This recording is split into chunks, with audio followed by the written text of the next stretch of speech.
गणेशको अवतार मान्दछ धार्मिक हिसाबले। तपाईँले हात्तीको जो सुँड देख्नुहुन्छ गणेशको शिरमा पनि यस्तै हुन्छ। त्यतिखेर शल्यक्रियाको दुनियाँ थिएन, अपरेसनको दुनियाँ थिएन। ठिक त्यही बेला गणेशको टाउकोमा हात्तीको, गणेशको शरीरमा हात्तीको टाउको जोडेको कथा हामी पढेका थियौँ। नेपाली जन्म भनेको साङ्केतिक रूपमा पुराना शासकहरू असफल भएर नयाँ शासक खोज्ने प्रतीकका रूपमा महोत्सव भइरहेको छैन जस्तो लाग्छ।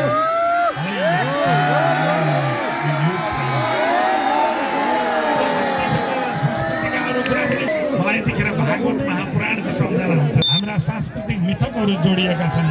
ती सांस्कृतिक मिथकहरूसँग जोडिँदा र यहाँ खेल भइरहँदा असाध्यै सुन्दर संयोजन भएको छ। आजको कूटनीति, आजको 21औं शताब्दीको कूटनीति जोडिएको यी सबै कुरासँग जोडिएर यो महोत्सव गरिरहँदा चितवनले संस्कृति पनि देखाइरहेछ, कला साहित्य पनि देखाइरहेछ। एकछिनपछि हामी गीतहरू सुन्नेछौँ, कविताहरू सुन्नेछौँ। त्यस अर्थमा कविता, गीत, साहित्य, सङ्गीत, संस्कृति, पर्यटन र कूटनीतिले कि हाम्रो देशको संस्कृति देखाएर संस्कृतिको सदुपयोग गरेर हामीले हाम्रो समृद्धि खोज्न सक्छौँ। समृद्धिसँग साहित्य जोडिन्छ, समृद्धि खोज्न सक्छौँ। कि हाम्रो कृषिले खोज्न सक्छौँ, कि हाम्रो पर्यटनले खोज्न सक्छौँ। मलाई लाग्छ यो तीनवटै कुरा यहाँ भयो। हामीले फोटो खिच्यौँ अरू धेरै साथीहरूसँग। उहाँहरूले तपाईँको एउटा कविता सुनाउनुहोस् भन्नुभएको थियो।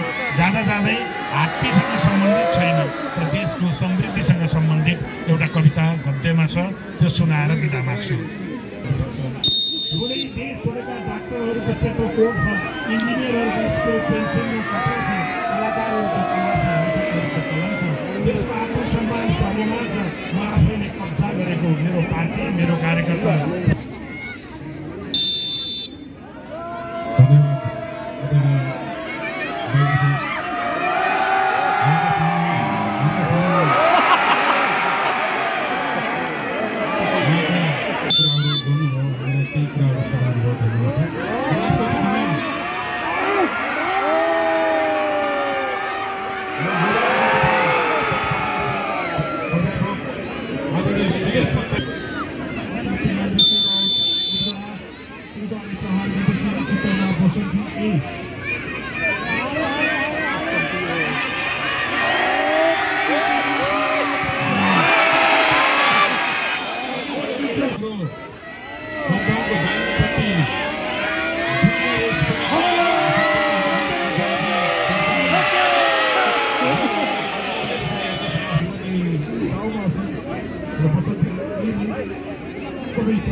बलप्रहार गर्ने तयारीमा उपरमा बसेकी छिन् पूजा कली।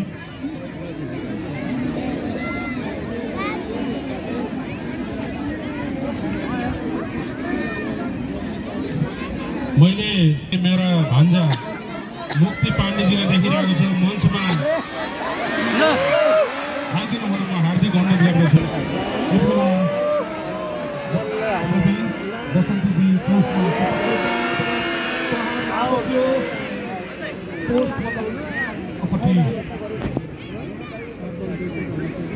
कसले बढी गोल हाल्छ त्यही अनुसारले राख्छ कि।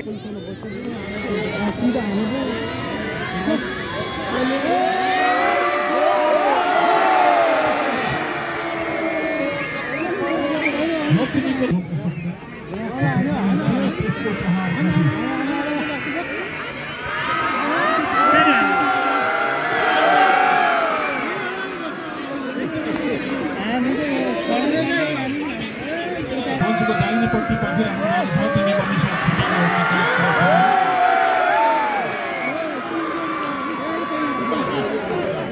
सतीश तिमिल सिन्हा मञ्चको दाहिनेपट्टि मम्मीले पर्खिराख्नु भएको छ।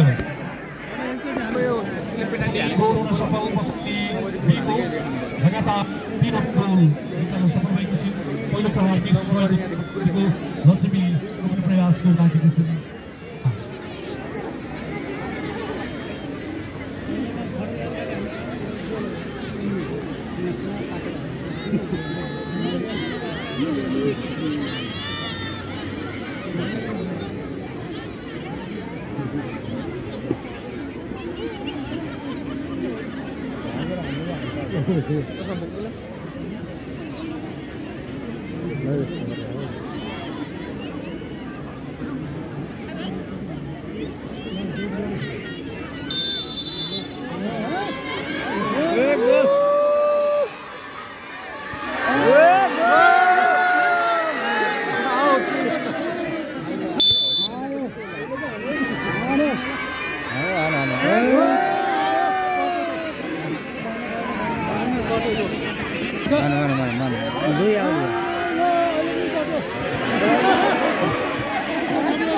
पहाड पनि गोलमा गर्दै लक्ष्मी कली बसन्त देवी उपरको रूपमा